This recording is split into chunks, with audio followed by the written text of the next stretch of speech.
Today we're making this delicious stewed oxtail. Let's get into the recipe.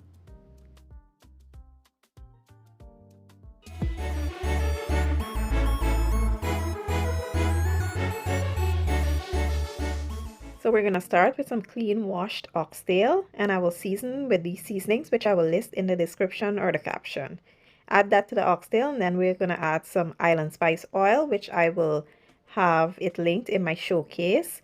And here I will add some jerk seasoning. This will also be linked in my TikTok showcase, and I will add some fresh green seasoning.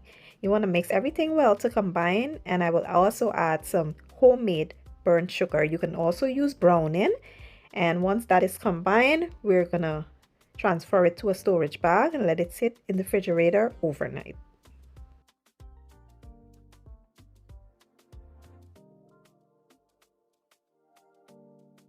So I've been heating up a pot with some oil, and we're gonna go ahead and brown the oxtail on both sides. Once done, I'll show you the next step. So now that they're nice and brown, we'll go ahead and add some hot water here. You want to add hot water to speed up the cooking process.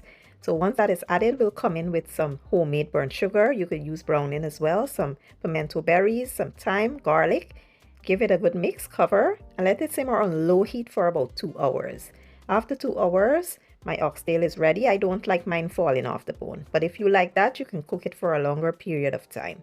Here I've added some fresh herbs and aromatics. I went in with some butter bean, and I will add some more burnt sugar for color, and we're going to add some seasoning for flavor and taste. Mix everything well to combine, and then we'll sit the lid on and allow this to simmer on low heat for about 15 to 20 minutes.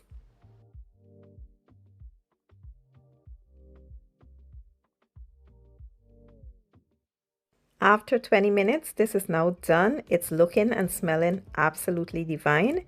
And as you can see, the sauce or the gravy is nice and thick, and I did not add any cornstarch, flour, or potatoes. The butter bean helps with thickening, so bear that in mind. Now I can plate this up and enjoy.